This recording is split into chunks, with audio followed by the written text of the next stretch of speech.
Hello friends, welcome back to our YouTube channel. Today's video is going to very interesting because today I discuss about Accenture's verbal ability questions. These questions are similar type of question which are asked in Accenture.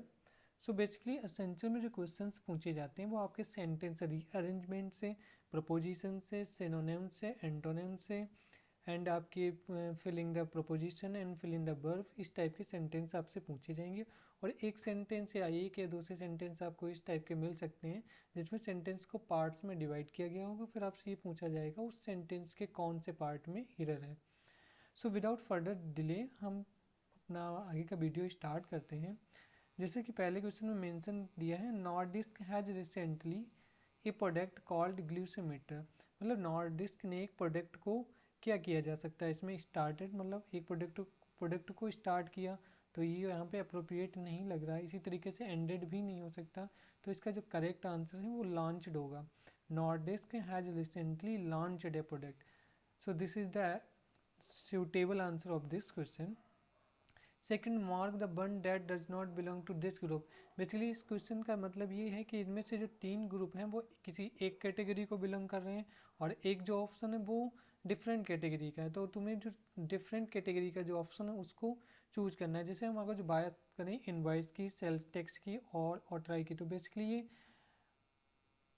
ये tax से related होती हैं सारे तीनों option A B C, और जो इसमें से जो क्वेटेशन है ये डिफरेंट कैटेगरी का है, तो इसका जो करेक्ट आंसर होने वाला है वो क्वेटेशन है।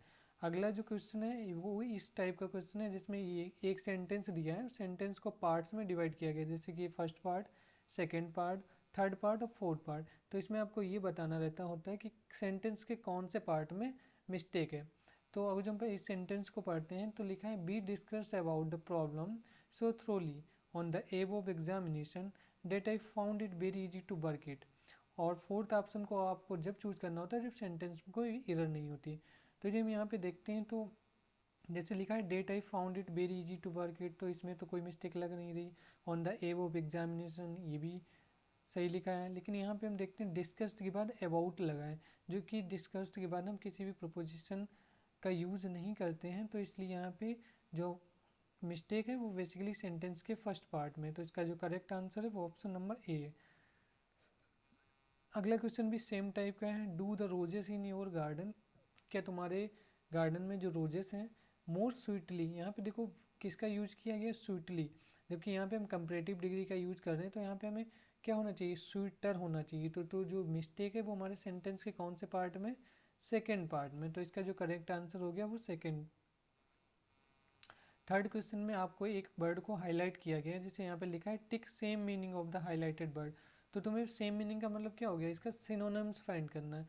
तो लिखा है the bullet bound proved to be fatal. Fatal का मतलब क्या होता है, घातक। घातक is similar like death.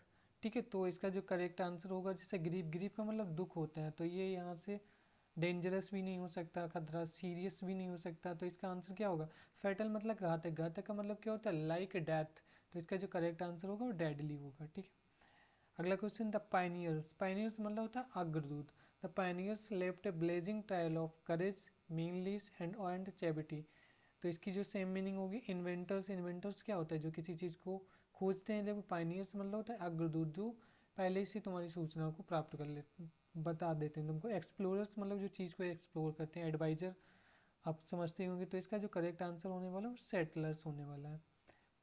Question number 7, the managing director remark that the secretary was a asset to the company, tick opposite. Opposite मतलब क्या है, इसमें आपसे एंटोनिम्स पूछ लिया गया है और इनडायरेक्ट वे में। तो एसेट, एसेट का एंटोनिम्स क्या हो सकता है, लॉस तो होता नहीं। एसेट और लाइबिलिटी तो पढ़ा होगा, तो एसेट का जो एंटोनिम्स होता है वो लाइबिलिटी होता है। अगला question, he is extremely intelligent but proud. मतलब वो काफ़ी ज़्यादा इंटेलिजेंट तो है लेकिन घमंडी है, तो इसका अपोजिट इंटेलिजेंट क्या क्या हो सकता है, डल, वीक। वीक देखो कमज़ोर होता है, सिंपल, इग्नोरेंट, तो इसका जो करेक्ट आंसर होने वाला है डल। अब ये जो अगला क्वेश्चन है ये सेंटेंस रीअरेंजमेंट का है। तो सेंटेंस रीअरेंजमेंट में क्या होता है, बेसिकली आपको क्वेश्चन के पार्ट दिए रहते हैं, फिर उनके सेंटेंस को कंबाइन करके आपको एक सेंटेंस फॉर्म करना होता है। तो इसकी एक ट्रिक होती है, वो ट्रिक ये होती है, सबसे पहले तो आप प्रोनाउंस दिस दैट वगैरह ये तो स्टार्टिंग में नहीं आ सकते। जैसे लिखा है व्हेन ही, अब ही के बाद देखो डिड नॉट नो, यानी कि कोई जो पी से शुरू होने वाला ऑप्शन है वो इसमें सही हो सकता है, यानी कि डी ऑप्शन सही हो सकता है। व्हेन ही वॉज नर्वस, तो हम ही के बाद ही को तो दोबारा से यूज कर नहीं सकते, यानी कि जो ऑप्शन हमारा क्यू से स्टार्ट हो रहा वो ऑप्शन तो बिल्कुल आंसर नहीं हो सकता है। फिर अगला अगर जो हम थर्ड वाले को फोर्थ वाले को जोड़ते हैं व्हेन ही हियर्ड, तो यानी कि हमारा जो सेंटेंस आर से स्टार्ट हो रहा है वो भी आंसर हो सकता है, ठीक है। फिर अगर जो हम फोर्थ ऑप्शन को पहले लेते हैं तो व्हेन ही वॉट, तो ये भी आंसर नहीं हो सकता क्योंकि व्हेन ही वॉट इसका कोई मतलब नहीं, तो यानी कि यस से जो स्टार्ट हो रहा है वो भी आंसर नहीं होगा। तो हमारा कौन कौन सा आंसर नहीं हो सकता, ये ऑप्शन नंबर बी और ऑप्शन नंबर सी तो हमारे आंसर नहीं हो सकते, इतना तो हमें पता लग गया। अब हमारे पास दो ऑप्शन बचे हैं, हम दो ऑप्शन में हम चेक कर लेंगे कौन सा ऑप्शन सही बैठ रहा है। जैसे हम अब जिस वाले से बात करें ऑप्शन वाले ए से, तो हम पढ़ते हैं व्हेन ही, फिर हम आर में क्या है heard, when he heard the hue and cry at midnight, फिर हमको क्यू जोड़ना है, ही वाज नर्वस एंड, फिर हमको पी जोड़ना है, did not know what to do, ये ठीक है। तो अगर जो हम question number option number A को जो हम सही मानते हैं तो हम क्या पढ़ेंगे, when he heard the hue and cry at midnight he was nervous and did not know what to do. तो इसको पढ़ के मुझे ऐसा लग रहा है कि ये हमारा ऑप्शन हो सकता है। और अगर जो हम डी ऑप्शन को चेक करें तो when he did not no he was nervous, तो ये सुटेबल नहीं बैठ रहा है, तो यानी कि हमारा जो करेक्ट आंसर होगा वो ऑप्शन नंबर ए होगा। अब यहाँ पे हमने आपको ये सेंटेंस समझाया इसलिए मेरे को इतना टाइम लगा, वैसे आपको इस सेंटेंस को सॉल्व में मुश्किल से 30 से 40 सेकेंड ही लगने चाहिए, ठीक है। इसी तरीके का अगला क्वेश्चन है, ए फ्रेंच वुमेन, ठीक है, ए फ्रेंच वुमेन, सॉरी इसके जो ऑप्शन है वो नीचे आ गए, ए फ्रेंच वुमेन कमिटेड सुसाइड, यानी कि जो पी से स्टार्ट हो रहा है वो मेरा हो सकता है, ठीक है।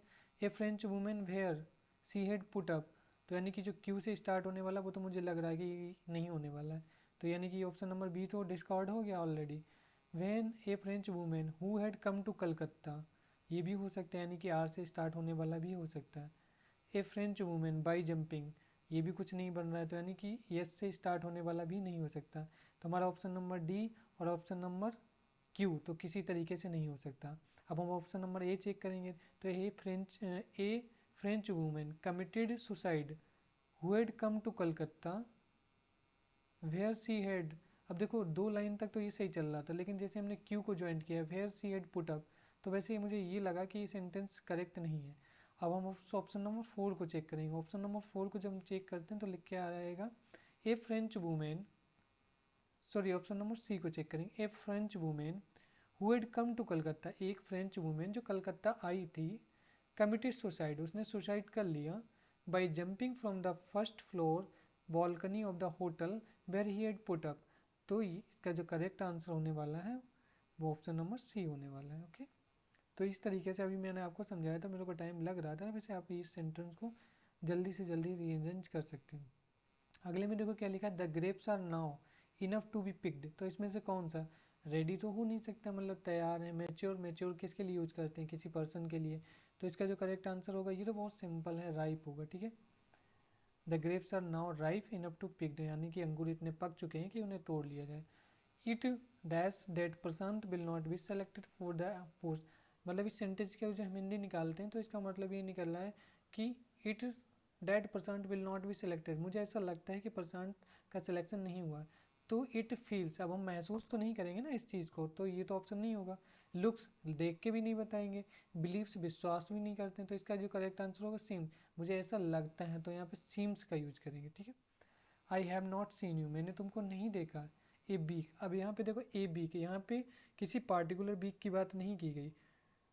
आपको ध्यान होगा जब किसी पार्टिकुलर टाइम पीरियड की बात करते हैं तो हम सिंस का यूज करते हैं, और जब टाइम को पता नहीं होता रेंडमली टाइम को लेते हैं तो हम फोर का यूज करते हैं, तो इसका जो करेक्ट आंसर होगा वो फोर होगा।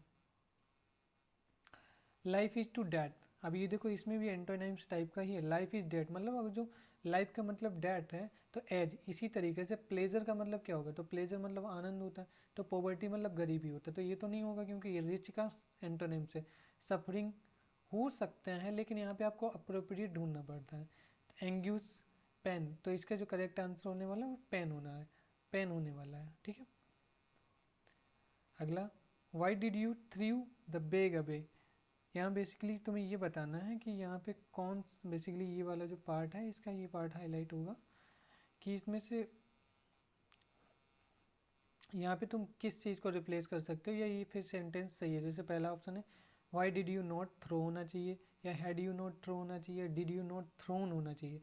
अभी आपको यहाँ पे देख सकते हैं आप कि जब हम पास्ट इंडेफिनिट में टेंस बनाते हैं तो डिड के साथ हम फर्स्ट फॉर्म का यूज करते हैं, जबकि यहाँ पे सेकेंड फॉर्म का यूज हुआ। तो हम यहाँ पे इसको रिप्लेस करेंगे ऑप्शन नंबर ए से, डिड यू नॉट थ्रो। तो इसका जो करेक्ट आंसर होने वाला ऑप्शन नंबर ए। अगला, Tom only dash fruits on Thursday. तो टॉम, अभी इसके प्रेजेंट इंडेफिनिट का सेंटेंस है तो इसमें ईट्स का यूज होगा, Tom only eats fruits on Thursday.